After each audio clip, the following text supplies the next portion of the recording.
गौकसी कराने का खुली छूट देंगे। क्या आप गौकसी को छूट देंगे क्या? अरे इन बेशरम लोगों को देखो ना, भारत की आस्था के साथ कैसे खिलवाड़ कर रहे हैं। कह रहे हैं उनको खुली छूट देंगे। आपकी संपत्ति को बांटने का काम किसको करेंगे?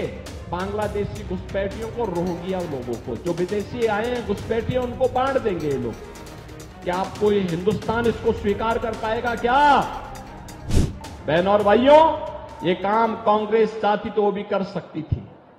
समाजवादी पार्टी और बहुजन समाजवादी पार्टी चाहती तो वो भी कर सकती थी, लेकिन इन्होंने अपने परिवार के लिए तो भरा, अपने परिवार वालों के लिए खूब कमाया, लेकिन गरीबों के लिए कुछ भी नहीं किया।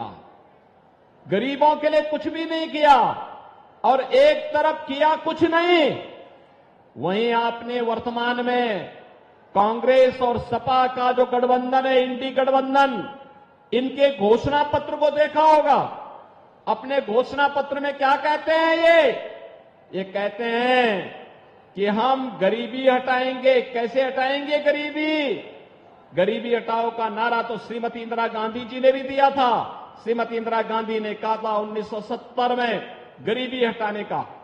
बहनों और भाइयों, 54 वर्ष के बाद भी नाती भी वही तोता रटंत लगाए जा रहा, हम गरीबी हटाएंगे, एक झटके में हटाएंगे।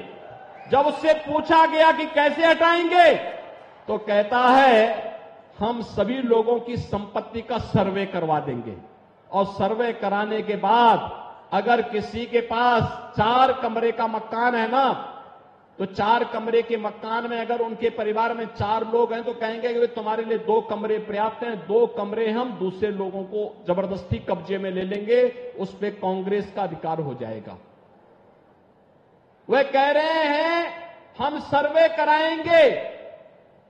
देखो, कल सुप्रीम कोर्ट ने भी कहा है कि स्त्री धन पर केवल स्त्री महिला का अधिकार है, कोई दूसरा अधिकार नहीं कर सकता। लेकिन ये बेशरम लोगों को देखो ना, ये कहते हैं कि महिलाओं के जेवर को भी हम अपने कब्जे में ले लेंगे। क्या हिंदुस्तान इसको स्वीकार करेगा क्या? क्या स्वीकार करेगा क्या? लेकिन इनकी हालत देखो। और किसको बांटेंगे? ये आपकी संपत्ति को बांटने का काम किसको करेंगे? बांग्लादेशी घुसपैठियों को, रोहिंग्या लोगों को, जो विदेशी आए हैं घुसपैठिए, उनको बांट देंगे ये लोग। क्या आप कोई हिंदुस्तान इसको स्वीकार कर पाएगा क्या? लेकिन ये कांग्रेस के लोग, इंडी गठबंधन के लोग कहते हैं कि ऐसा कर देंगे।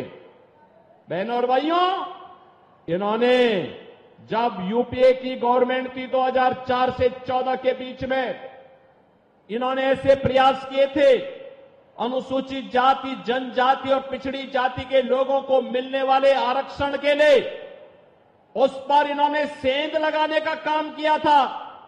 जस्टिस रंगनाथ मिश्रा की कमेटी गठित की थी। जस्टिस रंगनाथ मिश्रा की कमेटी ने कहा था पिछड़ी जाति के लोगों को मिलने वाले आरक्षण में 6% मुसलमानों को देने की बात उसने कही थी। और ऐसे सच्चर कमेटी की रिपोर्ट में भी अनुसूचित जाति और जनजाति को मिलने वाले आरक्षण में भी इन्होंने सेंध लगा के जबरदस्ती मुसलमानों को घुसाने का प्रयास किया था। और बहनों और भाइयों, ये किसी से छुपा हुआ नहीं है। ये केवल इन्होंने रंगनाथ मिश्रा और सच्चर कमेटी के माध्यम से ही नहीं किया था। तत्कालीन प्रधानमंत्री डॉक्टर मनमोहन सिंह जी ने भी अपने एक भाषण में कहा था कि देश के संसाधनों पर पहला अधिकार मुसलमानों का है। कहा था ना? गरीब कहां जाएगा? अनुसूचित जाति, जनजाति और पिछड़ी जाति के लोग कहां जाएंगे? ये हिंदुस्तान के लोग कहां जाएंगे? लेकिन देश के विभाजन को फिर से आगे बढ़ाने के लिए कांग्रेस के द्वारा साजिश रची जा रही है, इंडी गठबंधन के द्वारा साजिश रची जा रही है। क्या यह देश इस साजिश को स्वीकार करेगा? हमें कतई स्वीकार नहीं करना है। बहनों और भाइयों, आज भारत दुनिया के अंदर एक ऐसा देश बना है जिसको पूरी दुनिया में जिसकी पहुंच है, दुनिया में जिसके बारे में अच्छी धारणा बनी है, लोग भारत को सम्मान दे रहे हैं। और इस सम्मान का कारण है मोदी जी जहां कहीं दुनिया के अंदर जाते हैं आज के दिन पर पूरा देश उनके स्वागत के लिए उमड़ पड़ता है। ये स्वागत 140 करोड़ भारतीयों का स्वागत होता है। लेकिन बहनों और भाइयों, कुछ लोग ऐसे हैं जिनको ये नहीं लगता। कांग्रेस ने अपने घोषणा पत्र में 2 बातें और कही है। विरासत टैक्स के साथ साथ उन्होंने एक बात और कही है। उन्होंने कहा है अल्पसंख्यकों को उनकी पसंद की खाने की स्वतंत्रता देंगे, यानी वह गौकसी कराने का खुली छूट देंगे। क्या आप गौकसी को छूट देंगे क्या? अरे इन बेशरम लोगों को देखो ना, भारत की आस्था के साथ कैसे खिलवाड़ कर रहे हैं।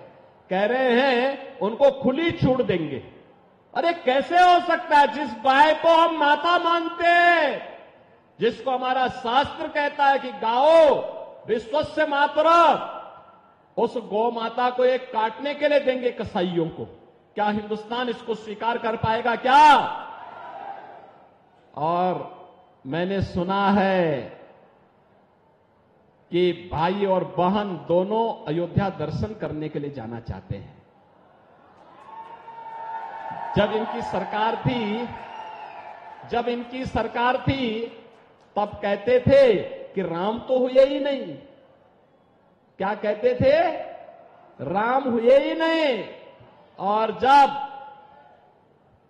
देश की जनता जनार्दन के संघर्ष के फलस्वरूप माननीय उच्चतम न्यायालय के फैसले के क्रम में मोदी जी के प्रयास से आपके एक एक वोट की कीमत ने अयोध्या में रामलला को फिर से विराजमान कर दिया है और मंदिर भव्य बन गया है। अब कहते हैं राम तो सबके हैं।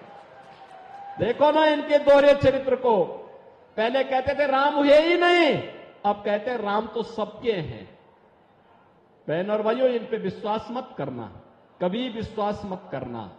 ये लोग धोखा देंगे। जब भी इनको अवसर मिलेगा ये लोग धोखा देंगे।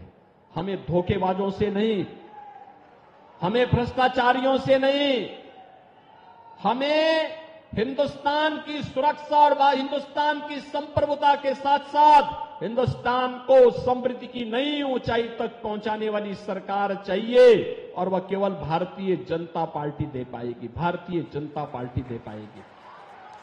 बहनों और भाइयों, भारतीय जनता पार्टी वह पार्टी है जो किसान को भी, मजदूर को भी, नौजवान को भी और महिलाओं को भी सम्मान देती है। आपने देखा चौधरी साहब को, चौधरी चरण सिंह जी को भारत रत्न, भारत का सर्वोच्च नागरिक सम्मान ये भारतीय जनता पार्टी की मोदी जी के नेतृत्व की सरकार ने दिया है। आपने देखा होगा कि हर एक तबके के लिए मोदी जी ने उस प्रकार के प्रावधान किए हैं। और मैं फिर आपके पास आया हूं आपसे कहने के लिए, संभल के लोगों को, बिलारी के लोगों से कहने के लिए मैं बहनों और भाइयों आया हूं, एक ही अपील करने के लिए आया हूं कि क्या हमारा वोट जो लोग हिंदुस्तान का खाते हैं, जो ये मानते हैं उनके पूर्वज हिंदुस्तानी हैं, उनकी आने वाली पीढ़ी को हिंदुस्तान में ही रहना है, उनको सोचना होगा उनका वोट उन विषधरों को नहीं जाना चाहिए जो लोग भारत माता की जय जयकार करने में संकोच करते हों। कतई नहीं जाना चाहिए। जो लोग वंदे मातरम का गायन करने में संकोच करते हैं, भारत माता की जय घोष करने में जिन्हें संकोच होता है, उनको आपका वोट जाने का मतलब आपके द्वारा भारत के खिलाफ साजिश रचने वालों को सम्मान देने का कार्य हो रहा है। और इसलिए मेरी अपील होगी, हम लोग भारत की सुरक्षा और संप्रभुता को ध्यान में रख करके आने वाली पीढ़ी के उज्जवल भविष्य के लिए हम लोग ऐसी सरकार बनाने में अपना योगदान दें जो मोदी जी ने आजादी के अमृत महोत्सव वर्ष में कहा था, एक आत्मनिर्भर भारत, एक विकसित भारत होगा। आत्मनिर्भर भारत होगा तो हर नागरिक आत्मनिर्भर होगा, नौजवान आत्मनिर्भर होगा, किसान आत्मनिर्भर होगा। महिलाएं आत्मनिर्भर होंगी, श्रमिक आत्मनिर्भर होगा, जीवन के प्रत्येक क्षेत्र में लोगों को इसका लाभ मिलता हुआ दिखाई देगा और हमें ऐसी ही सरकार को बनाने में अपना योगदान देना है। आप सहमत हैं इसके लिए? सहमत हैं? सहमत है ना?